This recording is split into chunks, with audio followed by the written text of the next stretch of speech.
बिस्मिल्लाहिर्रहमानिर्रहीम। Top story के साथ आपका मेज़बान अल्ताफ़ यानी हाजिर है कुछ नए मौज़ूआत के साथ।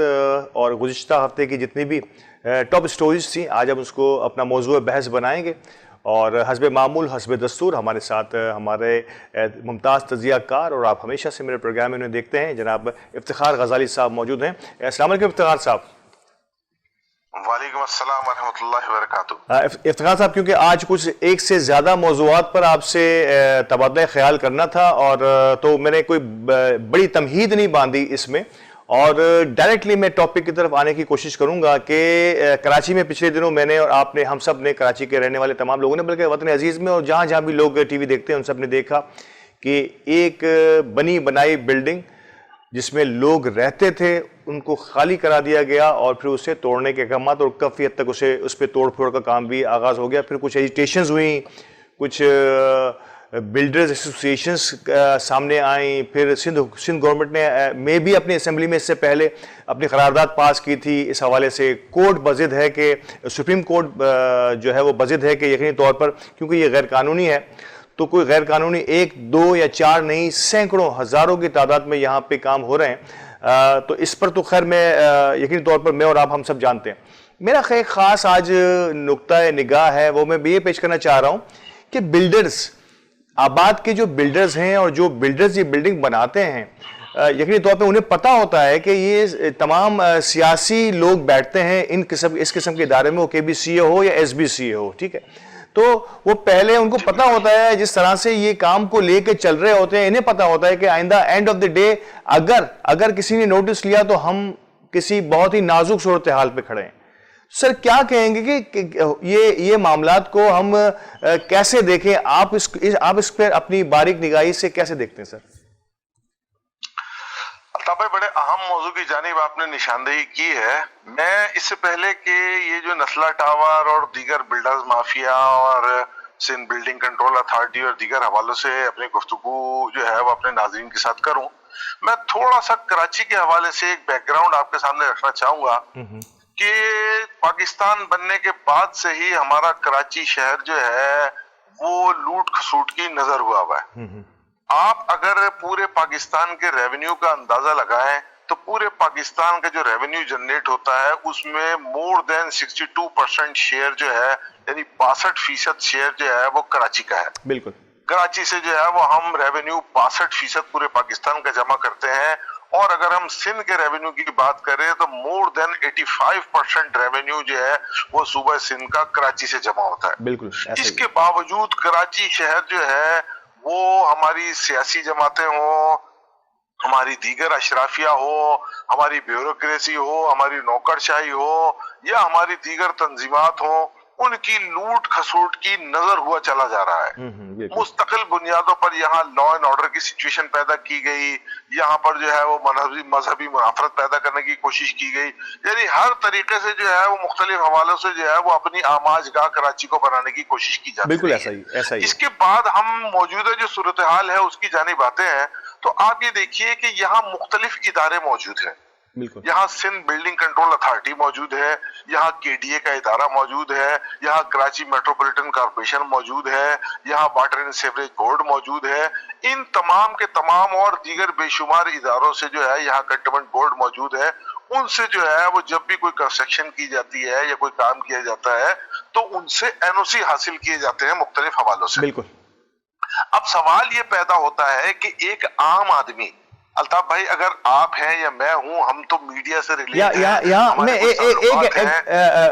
साहब सिर्फ एक एडिशन करना चाहूंगा, इसका जिक्र हम पिछले प्रोग्राम में भी कर चुके हैं कि कमोबेश कोई 17 के करीब ऐसे इदारे हैं जिनसे NOCs लेके कोई प्रोजेक्ट जो है वो का आगाज किया जाता है या उसे कंप्लीट किया जाएगा, वो 17 हैं। जी, जिस तरह अल्ताफ भाई आपने जो है वो 17 इदारों की निशानदेही की कि 17 इदारों से NOCs लिए जाते हैं। मैं सिर्फ ये गुजारिश करूंगा कि देखिए एक आम आदमी, आप और हम मीडिया पर्सन हैं, हम जो है वो मीडिया से रिलेट है, हमारे ताल्लुकात हैं, चले हमको मालूमात हासिल कर सकते हैं किसी जरिए से जो है वो मालूमात ले सकते हैं, लेकिन एक आम आदमी के पास इस तरह के जराए मौजूद नहीं होते। बिल्कुल नहीं। वो सिर्फ डॉक्यूमेंट्स पर नजर रखता है, वो देखता है कि जी डॉक्यूमेंट्स दुरुस्त है या नहीं है, उसके सामने वो डॉक्यूमेंट्स बिल्डर्स जो है वो पेश करते हैं कि देखिए जी ये हमारे पास। जी हाँ, एडवर्टाइजमेंट,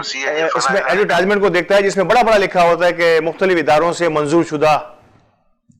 ऐसे ही कुछ होता है। جی ہاں بالکل اسی طرح ہے. اچھا صورتحال یہ ہے کہ مختلف حوالوں سے اس کی جو بھی ایک کنسٹرکشن کا پروجیکٹ شروع ہوتا ہے تو اس کی پبلسٹی شروع ہو جاتی ہے, جی ہاں. ریڈیو پر, اخبارات میں, ٹیلی ویژن پر اس کے اشتہارات چلنے شروع ہو جاتے ہیں, جی جی. مختلف علاقوں میں جو ہے وہ اس کے پینافلیکس اور بینر لگے ہوتے ہیں. اس وقت کوئی ادارہ جو ہے وہ اس حوالے سے کسی بھی طرح کی آگاہی مہم نہیں چلاتا. لیکن جہاں وہ پروجیکٹ 2 سے 3 سال کے بعد مکمل ہو جاتا ہے, لوگوں کو پوزیشن مل جاتی ہے اور وہاں لوگ اپنی رہائش اختیار کر لیتے ہیں, تو پھر کوئی نہ کوئی جا کر جو ہے وہ کورٹ میں اس حوالے سے کیس دائر کر دیتا ہے, اور پھر اس وقت صورتحال سامنے آتی ہے کہ جناب یہ تو ایک ناجائز جگہ پر اور جو ہے وہ پارک کی جگہ پر یا کسی میدان کی جگہ پر یہ پروجیکٹ بنایا گیا ہے. سوال یہ ہے کہ 3 سال یا 4 سال یا 5 سال میں جب ایک پروجیکٹ مکمل ہوتا ہے اس دوران کسی ادارے کی آنکھیں کیوں نہیں کھلتی؟ اور پھر سب سے بڑھ کر دیکھیے, میں آپ سے گزارش کروں گا کہ کراچی ہمارا شہر ہے, ہم کراچی میں رہتے ہیں, یہاں ہم محنت مزدوری کرتے ہیں, مشقت کرتے ہیں, ہر شخص جو ہے وہ مختلف حوالوں سے جو ہے وہ اپنی ذمہ داریوں کو پورا کرتے ہوئے جو ہے وہ اپنی جمع پونجی کو جو ہے وہ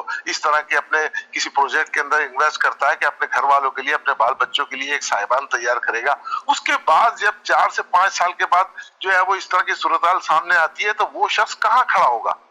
سوال یہ ہے کہ اس کے اندر بلڈر مافیا تو اپنا منافع لے کر اور اپنے پروجیکٹ کو سیل کر کے کہیں نہ کہیں نکل گئی. آج آباد والے مارکیٹ میں نکل کر, سڑکوں پر نکل کر اگر کسی بھی طرح کا کوئی احتجاج یا مظاہرہ کر رہے ہیں یا کسی بھی طرح کی پریس کانفرنس کر رہے ہیں یا اخباری بیانات دے رہے ہیں, تو اس سے مجھے یہ بتایا جائے کہ وہ شخص کہ جس نے نسلہ ٹاور میں یا باری ٹاور میں یا کسی بھی جگہ پر اپنی بکنگ کرائی تھی اور اس کو وہ فلیٹ ملا تھا, اس کے زخموں پر کس نے مرہم رکھا؟ اس کی اس تکلیف کا اور اس کے دکھ کا اور اس کی اس پریشانی کا ازالہ کس نے کیا؟ کیا آباد نے جو ہے وہ کوئی اس طرح کی چیز اناؤنس کی ہے کہ جناب اس پروجیکٹ میں جس طرح لوگوں کو نقصان ہوا ہے, جس طرح کی چیز ہوئی ہے, تو ہم کسی دوسری جگہ پر پروجیکٹ بنا کر وہاں ان لوگوں کو فری آف کاسٹ دیں گے؟ جی ایسا کچھ نہیں ہوا. کوئی صورتحال سامنے آئی ہے؟ ایسا کچھ بھی نہیں ہوا. ایک عام آدمی جو ہے وہ اس کے اندر جو ہے وہ اپنی پوری کی پوری جمع پونجی کو گنوا بیٹھا ہے اور اب وہ سڑک پہ کھڑا ہے. اچھا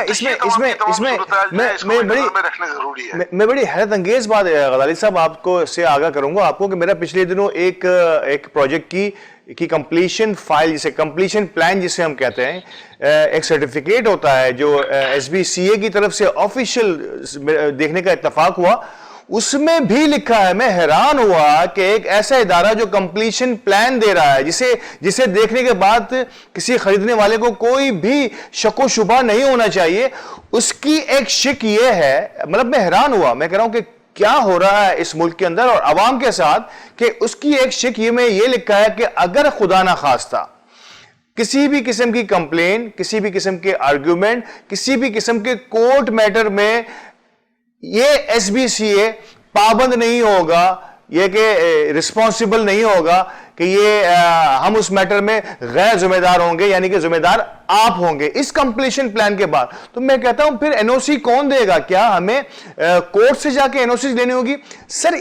جو ادارہ یہ سرٹیفکیٹ دے رہا ہے کہ یہ کمپلیٹ ہے, کمپلیشن پلان جسے ہم کہتے ہیں, کمپلیشن سرٹیفکیٹ کہتے ہیں, یہ کہتے ہیں کہ اب ہم اس کے ذمہ دار نہیں ہیں. ایس بی سی اے واضح طور پہ لیٹر ہیڈ پہ بھی لکھا ہے اور وہاں بھی لکھا ہے کہ ایس بی سی اے اس کا ذمہ دار نہیں ہوگا. سر یہ ہمیں کہاں لے جایا جا رہا ہے؟ یہ دیکھیں نا, یہ تمام کی تمام چیزیں جو ہے وہ اپنے آپ کو قانونی طور پر بچا کے رکھنے والی بات ہے کہ کل کو اگر کوئی بھی ادارہ یا کوئی شخص یا کوئی جو ہے وہ تنظیم کسی بھی پروجیکٹ کے حوالے سے کورٹ میں چلی جاتی ہے تو وہاں ایس بی سی اے جو ہے وہ اس این او سی کو جو ہے وہ سامنے رکھ دے گا کہ دیکھیں جی ہم نے تو اس این او سی کے اندر یہ لکھا ہوا ہے کہ ہم اس کے ذمہ دار نہیں ہیں اگر کسی بھی طرح کا کوئی قانونی پہلو یا کسی بھی طرح کی کوئی چیز سامنے آئی. اب سوال یہی پیدا ہوتا ہے کہ ایک عام آدمی پھر کس پر بھروسہ کرے, کس پر ٹرسٹ کرے اور کس انداز میں جو ہے وہ کسی پروجیکٹ کے اندر انویسٹمنٹ کرے, کسی پروجیکٹ میں اپنے صاحبان کے لیے جو ہے وہ جگہ حاصل کرنے کی کوشش کرے. سوال یہی ہے, آیا جب کسی بھی معاملے کو کورٹ کے اندر لے جایا جاتا ہے تو میری اپنی ایک ناقص رائے ہے, اگر تو جو یہ ہے یہ توہین عدالت کے زمرے میں نہ آتی ہو تو کورٹ کو یہ چاہیے کہ اس چیز کو بھی ڈیسائیڈ کر دے ایک بار کسی کیس میں کہ بھئی کس طرح کا این او سی جو ہے وہ دیکھا جائے گا اور کس طرح کے این او سی کو جو ہے وہ मुकम्मल तौर पर समझा जाएगा कि इस तरह का एनओसी और इस तरह का सर्टिफिकेट अगर किसी इदारे के पास या किसी बिल्डर के पास मौजूद है तो फिर वो बिल्डिंग जो है वो मुकम्मल तौर पर कानूनी इजाजत के तहत तामीर की जा रही है। जी, मेरी बात हुई थी बिल्डर एसोसिएशन के कुछ नुमाइंदों से मेरे पिछले प्रोग्राम में, गालिबन आप भी उसमें थे।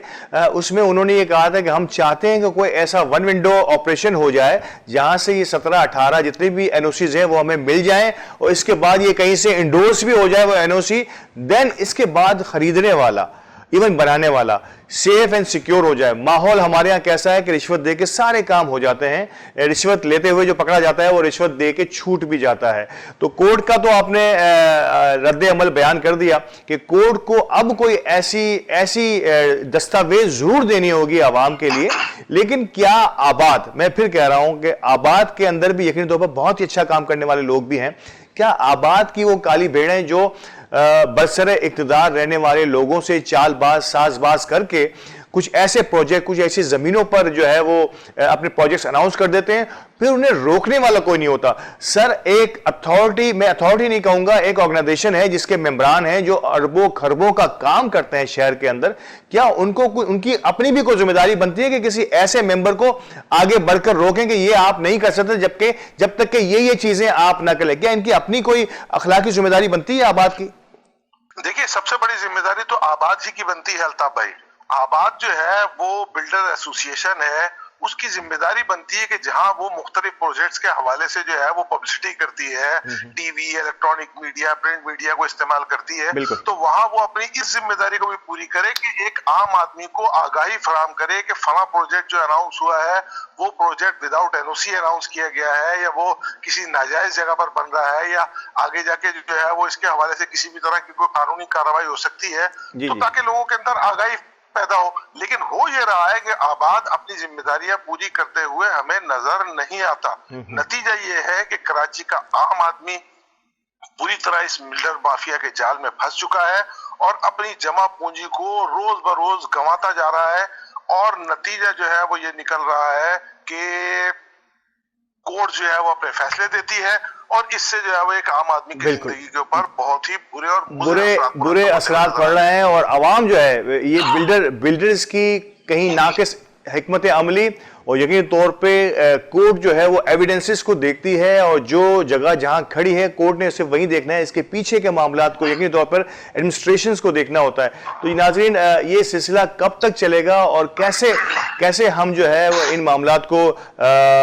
आगे बढ़ा पाएंगे? और एक के बाद एक बिल्डिंग, अभी हमने 16 मंजिला तैयार इमारत के बारे में कोर्ट ने नोटिस लिया है और मे भी कि मुझे नहीं पता कि इसका फैसला क्या होने जा रहा है, और वो यकीनी तौर पर जब 16 मंजिला इमारत पूरी खड़ी होगी तो इसमें अवाम का पैसा भी लग चुका होगा। तो ये मामलात ऐसे हैं कि जिस पे हम अपनी आगाही करते रहेंगे। अवाम की भी जिम्मेदारी है कि वो अब अपनी आंखें खोल ले और ऐसे किसी प्रोजेक्ट की तरफ जाने की कोशिश ना करे जहां अट्रैक्शन ज्यादा हो लेकिन सिक्योरिटी कम से कम हो। हमारे साथ रहिएगा, वक्फे के बाद एक और मौजू पर आपके साथ तबादला ख्याल करते हैं।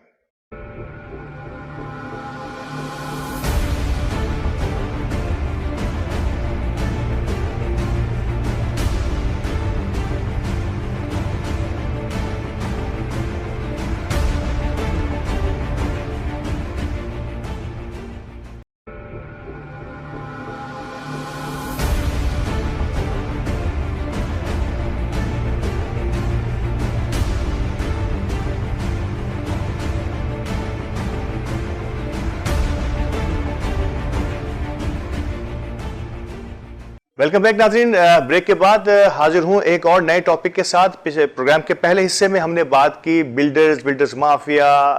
अवामी मसाइल, कोर्ट के अहकामात,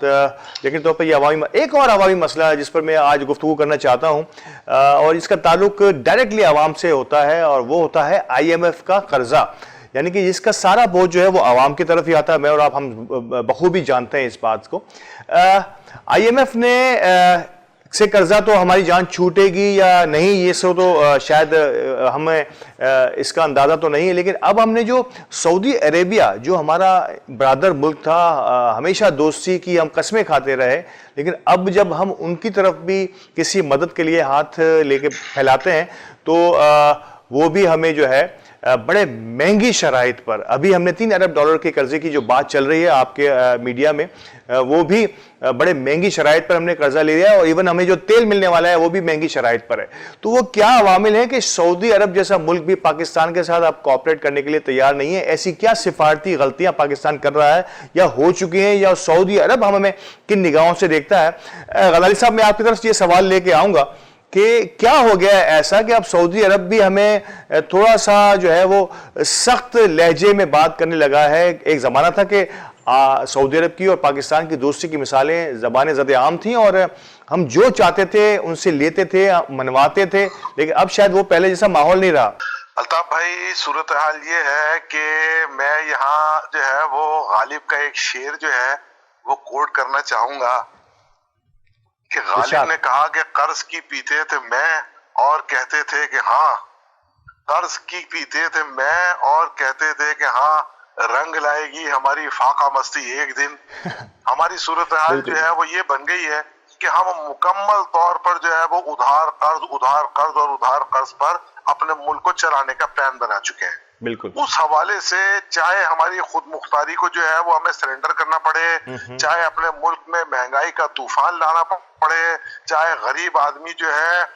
वो खुदकुशियां करने पर मजबूर हो जाए, एक आम खानदान जो है वो सड़कों पर अपने बच्चे बेचने पर मजबूर हो जाए, खवातीन और मर्द जो है वो अपने बच्चों को लेकर दरियाओं में खुदकुशी करने की सूरत पे आ जाए, हमारे हुक्मरानों को, हमारी अशराफिया को इस तरह की किसी भी चीज से कोई फर्क नहीं पड़ता,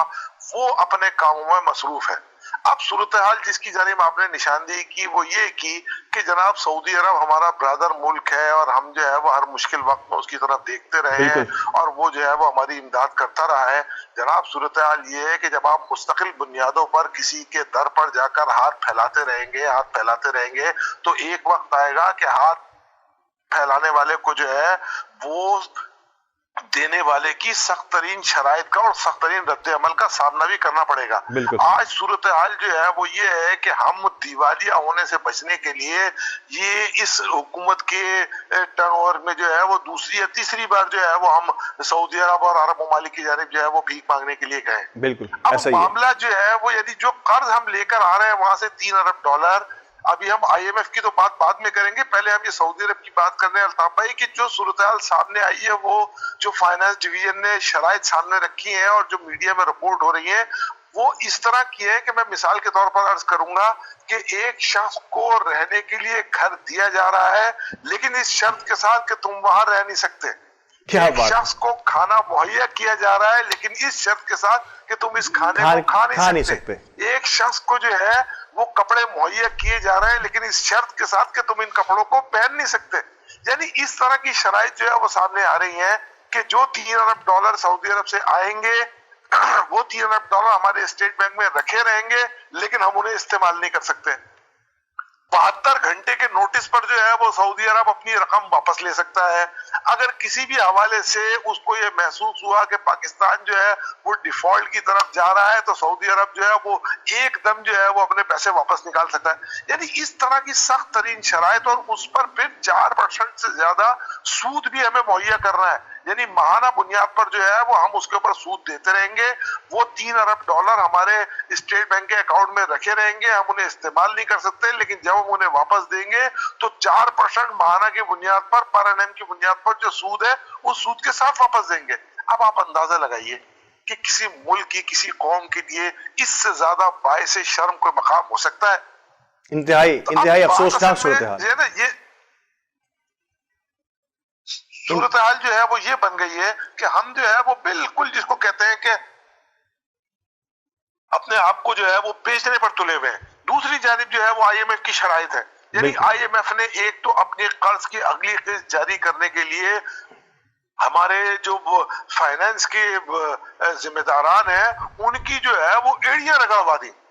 वो कई महीनों तक जो है वो अपने जूते घिस दिए उन्होंने जो है वो IMF के से मुज़ाकरात करने के लिए। और उसके बाद जब IMF कर्ज देने के लिए तैयार हुआ या राजी हुआ तो उसकी जो शराइत सामने आई है वो शराइत ये है कि स्टेट बैंक जैसे इदारे की खुद मुख्तारी तक को हमने सरेंडर कर दिया। बिल्कुल। अब आप अंदाजा लगाइए कि जिस मुल्क के स्टेट बैंक को आप सरेंडर करके आ जाए تو پھر پیچھے کیا بچتا ہے؟ میں یہاں ایک اور پہلو کو آپ کے سامنے اجاگر کرنا چاہوں گا. میں چاہوں گا کہ آپ اس پہ بھی اپنا پوائنٹ آف ویو ضرور دیں, جو بھی آپ کا پوائنٹ آف ویو ہو, کہ کیا یہ معاشیات کے ساتھ ساتھ سیاسی پہلو بھی ہوتا ہے, کہ سیاسی طور پر اب ہم نے اپنا قبلہ جو چینج کیا ہے کہ ہم اب ڈو مور نہیں کر رہے, اب ہم جو ہے وہ ایبسولوٹلی ناٹ کے نعرے لگا رہے ہیں, تو کیا آپ سمجھتے ہیں کہ یہ اس کے ریپلیکیشن کے اندر اس کے جوابی حملوں کے طور پر نہ صرف یہ کہ آئی ایم ایف تو ہم سے سخت ہے, ایف اے ٹی ایف کی قانونی پابندیاں ہم پہ سخت کر دی گئی ہیں اور ہمیں اس باقی تمام ممالک کے ساتھ امتیازی سلوک کیا جا رہا ہے اور پاکستان کے ساتھ ایک اور الگ سلوک کیا جا رہا ہے, اور ایون اب سعودی عرب بھی اس دور میں شامل ہو گیا ہے کہ ایک زمانے میں جب سعودی عربیہ جو ہے وہ ہماری باہیں پھیلا کر ہمارا استقبال کیا کرتا تھا, اب وہ ہمیں نہ صرف یہ کہ آنکھیں دکھا رہا ہے بلکہ پیسے صرف دیکھنے کے لیے دے رہا ہے, اس پہ ہمیں کرایہ بھی چارج کر رہا ہے اس پیسے کو دیکھنے کے لیے. تو کیا آپ سمجھتے ہیں کہ یہ معاشیات کے ساتھ ساتھ سیاسی پہلو بھی اس کے ساتھ ضم کیا گیا ہے؟ الطاف بھائی دیکھیے, آپ نے بالکل صحیح نشاندہی فرمائی ہے. سیاسی بلکہ آپ یوں کہیں کہ یہ ایک طریقے سے ہماری سفارتی ناکامی. ٹھیک ہے. یعنی ہماری وزارت خارجہ جو ہے اور ہمارا فارن آفس جو ہے وہ مختلف ممالک سے ہمارے جو تعلقات کی نوعیت کسی زمانے میں ہوا کرتی تھی اس کو مینٹین رکھنے میں بالکل ناکام رہا ہے. نتیجہ یہ نکل رہا ہے کہ یہ جو بات آپ نے کی نا, ایبسلوٹلی ناٹ, تو یہ ایبسلوٹلی ناٹ کا نعرہ اس وقت لگایا جاتا ہے کہ جب آپ کی سیاسی قیادت اور آپ کے ملک و قوم کی عوام جو ہے وہ گھاس کھانے کے لیے تیار ہو. ایک طرف آپ اپنا قد کاٹ اونچا کرنے کے لیے جو ہے وہ ایبسلوٹلی ناٹ اور ریاست مدینہ کا نعرہ لگاتے ہیں, تو دوسری طرف آپ کشکول ہاتھ میں لیے ہوئے پوری دنیا میں پھرتے ہوئے نظر آتے ہیں. جب ایبسلوٹلی ناٹ کہہ دیا ایک بار تو پھر کشکول کو توڑنا پڑے گا, پھر لوگوں کو ذہن اور فکر کو اس حوالے سے تیار کرنا پڑے گا. آپ نے لوگوں کو تیار نہیں کیا, مہنگائی کا طوفان آپ کے ملک کی کمر توڑے ڈال رہا ہے اور آپ ایبسلوٹلی ناٹ اور ریاست مدینہ کی بات کرتے ہوئے نظر آتے ہیں. تو میرے بھائی یہ صرف سیاسی نعرے ہیں, اور میں سمجھتا ہوں کہ اس وقت ہماری وزارت خارجہ اور ہمارا فارن آفس جو ہے وہ سفارتی حوالے سے بالکل ناکام ہو چکا ہے. نتیجہ یہ نکل رہا ہے کہ سعودی عرب جیسا ملک جو ہے وہ بھی اب ہمیں سخت ترین شرائط کو سامنے لاتے ہوئے جو ہے وہ قرض دینے کی پوزیشن ہے. اس کے خیال ہے کہ آپ نے بالکل ہوگا کیا جب ہم پہ قرضوں کا اتنا سارا بوجھ ہے, جو میں نے پہلے ہم کہتے تھے 6000 سے لے قیام پاکستان سے لے کے 2013 تک جو ہے 2008 تک جو ہے یہ کوئی 6000 ارب روپے تھا, اس کے بعد یہ 14,000 ارب ہو گیا, پھر 30,000 ارب کے قریب پہنچ گیا, 24,000 یا 30,000. تو کیا, اور یہ اب مزید اس گورنمنٹ نے 3 سال کے اندر بھی ریکارڈ قرضے لے لیے, تو یہ اب قرضے تو بڑھ رہے ہیں, اس کے اگینسٹ میں ہم جو گروی رکھے جا رہے ہیں, ایک بچہ ہمارا گروی رکھ گیا, ایک بچہ ہمارا پیدائشی مقروض ہو رہا ہے, تو اس کے بدلے میں ہو کیا رہا ہے پاکستان میں, کس قسم کی صورتحال پیدا ہو رہی ہے؟ دیکھیے الطاف بھائی, میں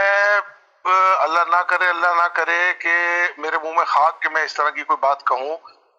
لیکن صورتحال جو ہمیں نظر آ رہی ہے وہ انتہائی ناگفتبا صورتحال ہے, اور ایک طریقے سے ہم جو ہے وہ اپنے ملک کو دیوالیہ ہو جانے کی جانب لے کر جا رہے ہیں.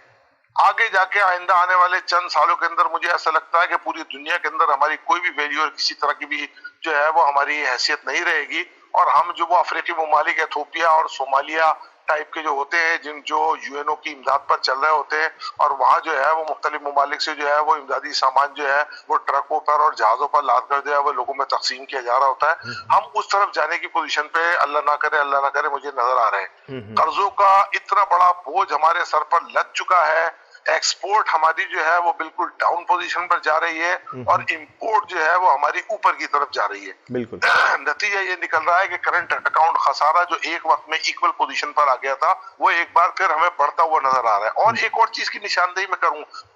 الطاف بھائی اپنے پروگرام کے توسط سے, کہ دیکھیے ہماری جو امپورٹ ہے, ہماری امپورٹ میں 80% امپورٹ جو ہے وہ فوڈ آئٹمز کی ہے. یعنی ہم جو ہے وہ کھانے پینے کا تیل, دالیں اور مختلف اجناس, خشک دودھ جو ہے وہ امپورٹ کرتے ہیں, فوڈ آئٹم, تو ہم اپنی امپورٹ کو کسی بھی صورت میں روک بھی نہیں سکتے ہیں. तो वरना नतीजा ये निकलेगा कि हमारे मुल्क में खुराक की किल्लत पैदा हो जाएगी। मैं एडिशन एक इस हवाले से कोई सूरत हाल पैदा हो। एक एडिशन चाहूंगा गलानी साहब के पाकिस्तान एक ज़राई मुल्क के तौर पर दुनिया में उभरता है और नजर आता है, नो डाउट ज़राअत के बेशुमार मौके हैं, और लेकिन हमें सबसे ज्यादा इंपोर्ट अगर कोई चीज करनी पड़ रही है तो वो है खाने पीने की अजनास। तो इसको आप कैसे देखते हैं, मिस मैनेजमेंट को इसको कैसे देखते हैं? देखिए, इस अल्ताफ भाई मैं आपसे गुजारिश करूं कि बात असल में हमारे यहाँ जो है वो मंसूबाबंदी और प्लानिंग का फुकदान है। हम किसी भी तरह की मंसूबाबंदी और प्लानिंग करने से यकसर कासिर नजर आते हैं। यानी सूरत हाल इस तरह की बन गई है कि हमें यही नहीं मालूम है कि हमारे मुल्क में गंदम का स्टॉक मुल्क की जरूरियात के मुताबिक है या ओवर स्टॉक है या कम है। हमें यही नहीं मालूम है कि हमें शुगर एक्सपोर्ट करनी है या आगे जाके हमें शुगर इंपोर्ट करनी पड़ेगी। हमारे इल्म में यही मौजूद नहीं है कि हमारी चावल की जो क्रॉप पिछले सालों में कम थी वो इस दफा बम्पर क्रॉप हुई है, तो आया हम उसको एक्सपोर्ट करने की पोजीशन में है या नहीं है। हम यही नहीं जानते कि हमारा मुल्क जो एक जमाने में कॉटन को एक्सपोर्ट किया करता था, आज कॉटन को इंपोर्ट करने की पोजीशन में क्यों आ चुका है। सवाल ये है कि वो इदारे और वो तमाम के तमाम नौकरशाही जिसकी जिम्मेदारी बनती है कि वो इस हवाले से मंसूबाबंदी करे, वो मंसूबाबंदी करने में मुकम्मल तौर पर नाकाम नजर आती है। नतीजा ये निकल रहा है कि हमारे पास किसी भी तरह की कोई प्लानिंग मौजूद नहीं है और हम मुस्तकिल बुनियादों पर ग़िज़ाई अजनास के हवाले से भी और दीगर हवालों से भी जो है वो ऊपर जाने की बजाय नीचे की तरफ जाते हुए नजर आ रहे हैं। लेकिन अब जबकि हुकूमत जो है वो फैसला कर चुकी है कि सऊदी अरेबिया से इसी कंडीशंस में, क्योंकि मेरे ख्याल से जब हाथ बन जाते हैं इंसान के हों या किसी रियासत के हों तो उन्हें वो कुछ सख्त और कड़वे फैसले या अपनी मनमानी करनी पड़ती है। तो क्या आप समझते हैं कि इससे एक बार फिर महंगाई का एक तूफान के आने का अंदेशा है? देखिए, ये तो आपके फाइनेंस मिनिस्टर जो है वो अपनी मुख्तलिफ प्रेस कॉन्फ्रेंसों में बैठकर कह चुके हैं कि आगे जो है वो महंगाई मजीद बढ़ेगी। वो तो ये बात कह चुके हैं। और जब आप IMF की शराइत को मानने पर तैयार हो जाएंगे, सऊदी लोन को तो आप एक तरफ रख दें, अभी तो IMF की शराइत जो है वो जितनी सख्त है, जिससे आपकी बिजली महंगी होगी, जिससे आपकी पेट्रोलियम के अंदर जो है वो इजाफा होगा, तो नतीजा क्या निकलेगा कि जब आपकी बिजली महंगी होगी, आपकी गैस महंगी होगी, आपकी पेट्रोलियम मसनूआत महंगी हो जाएंगी, तो उसके असरात लामहला आपकी तमाम चीजों पर पड़ेंगे। जब तमाम चीजों पर आपके असरात पड़ेंगे तो सूरत हाल ये है कि एक आम आदमी के ज़राए आमदनी नहीं बढ़ रहे हैं अल्ताफ भाई। जब एक आम आदमी के ज़राए आमदनी में इजाफा नहीं होगा, कोविड ने पिछले 2 साल में पूरी दुनिया की इकोनॉमी को तोड़ कर रख दिया और अब नया जो है वो ओमिक्रॉन हमारे सामने जो है वो एक अफरीद की तरह जो है वो हमें सामने आता हुआ नजर आ रहा है। तो उसके बाद जो है वो जहां पूरी दुनिया की इकोनॉमी डिस्टर्ब हुई है, लामहला उसके असरात हमारे मुल्क में मुरतब होने ही है। बिल्कुल होने। नतीजा क्या निकलेगा कि हमारी गरीब आवाम जो पूरी तरह चक्की में पिस चुकी है, अब वो चक्की से पिसने के लिए भी तैयार नहीं है, बल्कि वो जो पाउडर बन चुकी है वो पाउडर अब हवा में उड़ने वाली पोजीशन में आ गया है। गुंजाइश ही नहीं है, आप ये कह रहे हैं। और यकीनी तौर पर बिल्कुल सही फरमाया आपने कि अब गुंजाइश नहीं है, मतलब इतना दबा दिया गया है कि अब गुंजाइश नहीं है कि इससे ज्यादा और कितना पीसा जाएगा। मतलब पीसने की भी एक लिमिट तो होती है। और नाज़रीन, मैंने अपने पिछले किसी प्रोग्राम में कहा था कि जब आप एब्सोल्युटली नॉट को दाद देते हैं कि हमने अमेरिका बहादुर को या दुनिया के सुपर पावर्स को आंखें दिखाई हैं और उनको ये बताया है कि अब हम जो है वो इस काबिल हो गए हैं कि हम आपको अपनी मर्जी से अड्डे दें या ना दें ये फैसले करेंगे, तो फिर क्या हम पेट पे पत्थर बांधने के लिए तैयार हैं या नहीं है? और हमने कुछ अपनी तैयारी की है, रियासत के तौर पे मैं कह रहा हूं कि रियासत ने क्या इतनी तैयारी की थी कि हम इस कहने के काबिल हो जाएं, या पूरी कौम को हमने धकेल दिया अपने उस एक्सेंट को दुनिया को बताने के लिए? तो यकीनी तौर पर ये बड़ी मुश्किल सूरत हाल होती है किसी भी कौम के लिए। और यकीनी तौर पर हुक्मरानों को सोचना होगा कि अब आइंदा आने वाले दिनों में हम कुछ ऐसे फैसले करें कि आवाम को रिलीफ की तरफ दिया जा सके, क्योंकि आवाम अब बहुत परेशान है। जैसे कि जिक्र किया गजाली साहब ने कि इंतहाई मुश्किलात का दौर गुजर रहा है, और इस दौर से हम सबको बड़ी आसानी से उसी वक्त गुजर सकते हैं जब हम यकजहती के साथ और इत्तेहाद के साथ इस कौम को आगे बढ़ाने के लिए ना सिर्फ रियासत अपना किरदार अदा करे, बल्कि आवाम भी अपने तौर पर बेहतर से बेहतर फैसले करने के लिए अपने हुक्मरानों को ये मशवरे दे सके। तो हमारे साथ रहिएगा। वक्फे के लिए मुझे कहा जा रहा है, वक्फे के बाद हाजिर होते हैं, एक और इंतहाई संजीदा मसले की तरफ गुफ्तगू करते हैं। हमारे साथ रहिए।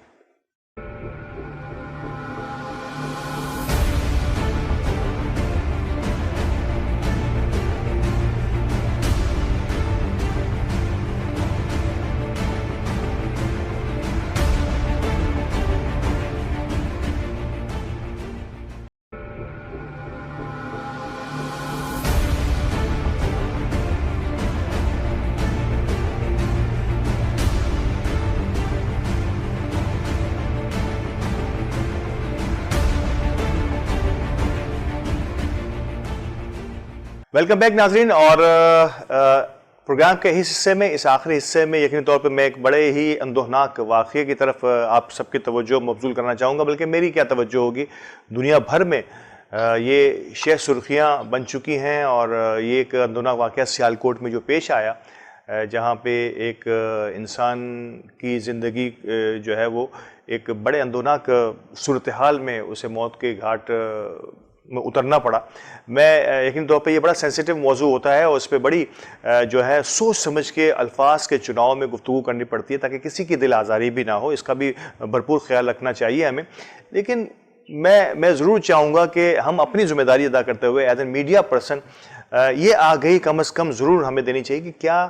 हमारा क़ानून, क्या हमारा मज़हब और दीन, और क्या हमारी रिवायात हमें इस किस्म के किसी भी अमल की इजाज़त देते हैं या नहीं। नो डाउट कि आगे आने वाले दिनों में मैं कहीं कोशिश करूँगा कि मजहबी पहलू को भी ज़्यादा गहराई के साथ हमें बताया जा सके किसी मुफ्ती साहिबान के साथ। लेकिन क्योंकि इफ्तिखार गजाली साहब दुनिया घूमते हैं और पढ़ते हैं, इनका तजर्बा रहा है, तो मैं चाहूँगा इफ्तिखार साहब इस सेंसिटिव मौजू पर इंतहाई मौजू तरीन अल्फाज के साथ आप क्या कहना चाहेंगे कि ये जो हुआ इसे इसी अंदाज से होना चाहिए था या ये कुछ थोड़ा सा ज़्यादा हो गया? अल्ताफ भाई, आपने प्रोग्राम के इस आखिरी हिस्से में इंतहा दर्जे के संजीदा मौजू की जानिब जो है वो अपने नाजरीन की तवज्जो मबजूल कराने की कोशिश की है। मैं, जैसा कि आपके इल्म में है कि इस वक्त जो है वो पाकिस्तान में मौजूद नहीं हूँ, बल्कि बैरून मुल्क मुकीम हूँ। और जब हम बैरून मुल्क मौजूद होते हैं, आपको पता है कि सोशल मीडिया का दौर है, इलेक्ट्रॉनिक्स मीडिया का दौर है, तो सेकंडों में जो है वो पूरी दुनिया में जो है वो कोई भी खबर जंगल की आग की तरह फैल जाती है। बिल्कुल। जब आप बैरून मुल्क मौजूद होते हैं तो आपके सामने मुख्तलिफ हवालों से मुख्तलिफ किस्म के सवालात जो है वो लोग पूछने के लिए तेज तरीन और चुपती हुई नजरों से आपकी जानिब देखते हैं। बिल्कुल। मैं इस वक्त यहाँ बैरून मुल्क मौजूद हूँ। जिस अंदाज में कल से मीडिया में ये पूरा का पूरा वाकया रिपोर्ट हुआ है, तो यहाँ भी जो है वो लोग आके मुझसे मुख्तलिफ नौइयत के सवाल कर रहे हैं, और सिवाय इजहार नदामत के और शर्मिंदगी से अपने सर को झुका लेने के मेरे पास कोई जवाब नहीं है। अल्हम्दुलिल्लाह हमारा प्रोग्राम बहुत बड़ी तादाद में लोग देखते हैं। मैं अपने इस प्रोग्राम के तवज्जुह से सबसे पहले तो अपनी जानिब से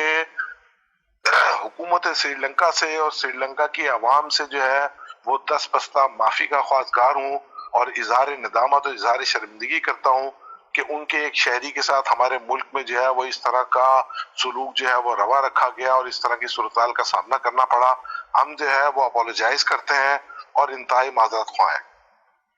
अब मैं इसके दूसरे पहलू की तरफ आता हूँ। देखिए अल्ताफ भाई, बात यह है कि आप अगर आइम्मा अरबा का जायजा लें, मैं हुजूर नबी करीम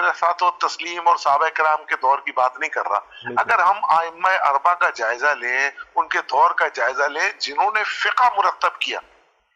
उनके सामने भी मुख्तलिफ नौइयत के सवालात होते थे। वो मकालमे का दौर था, वहां बातचीत की जाती थी, उनकी मजालिस मुनक्किद होती थी, वहां हजार हा की तादाद में लोग मौजूद होते थे जो मुख्तलिफ किस्म के सवालात जनरेट करते थे, और फिर मजहबी और शरई हवाले से कुरान और हदीस की रोशनी में उनके जवाबात को तलाश किया करते थे। वहां तशद्दुद का माहौल मौजूद नहीं था। हुजूर गौसे आजम की मजलिस का हम जायजा ले, जहां हुजूर गौसे आजम दरस हदीस देने के लिए बैठा करते थे, तो हजार हा का मजमा हुआ करता था बगदाद में, और लोगों की आवाज नहीं आती थी। वो मकालमे का दौर था। आज सूरत हाल ये है कि मकालमे का दौर मफकूद हो गया है, बिल्कुल खत्म हो गया है, और तशद्दुद का दौर आ गया है। सवाल ये है कि आया सियालकोट का जो वाकया रूनुमा हुआ, उस अंदाज का वाकया की क्या आलम इस्लाम में कोई गुंजाइश मौजूद है? क्या दीन हमें और शरीयत हमें इस चीज की इजाजत देती है कि हम किसी भी शख्स को किसी भी हवाले से जो है वो इस तरह जो है वो जिंदा जला दें? बिल्कुल। सवाल ये है कि ये फैसला किसने किया? आम आवाम जो है वो अगर जज्बात की रौ में बहकर इस तरह के फैसले करने लगेगी, तो आगे जाके हमारे मुल्क का क्या इमेज बनेगा, हमारी आवाम का क्या इमेज बनेगा, और खुद हमारे अपने अंदर क्या सूरत पैदा होगी। ये तो फिर इसका मतलब है कि किसी भी हवाले से किसी भी वक्त जाके जो है वो आवाम किसी भी तरह का कोई भी फैसला कर सकती है। हमारे मुल्क में कानून मौजूद है, अगर उस कानून के अंदर किसी बेहतरी की गुंजाइश है तो हमारे लोग उस बेहतरी को उसमें बेहतरी लाने की कोशिश करें, उसको बेहतर अंदाज में जो है वो अप्लाई करने की कोशिश बिल्कुल, करें, बिल्कुल। ना कि जो है वो आज खुद इस तरह का फैसला कर लिया जाए। मेरा ये ख्याल है कि ये बिल्कुल एक गलत फैसला काम जो है वो सियालकोट में हुआ है और पाकिस्तान के लिए पूरी दुनिया में जो है वो बाइस शर्मिंदगी और बाइस नदामत बन गया है। इस हवाले से मैं एक और चीज गुजारिश करूंगा जी अल्ताफ भाई, जी कि देखिए इसके अंदर एक बहुत अहम तरीन रोल जो है वो उलमाए किराम का बनता है। बिल्कुल। जहां हमारे समाजी और सियासी रहनुमायान अपना किरदार अदा करते हुए हमें नजर नहीं आते, वहां मैं बहुत माजरत के साथ अर्ज करूंगा कि हमारे उलमाए किराम भी जो है वो कोई मौसर किरदार अदा करते हुए नजर नहीं आते। यहाँ मेरा सवाल हमारे साहब, मैं थोड़ा सा आप ही के, क्योंकि प्रोग्राम के आखिरी हिस्से की तरफ है हम, मैं सिर्फ आपके सवाल के साथ ये एडिशन जरूर करूंगा,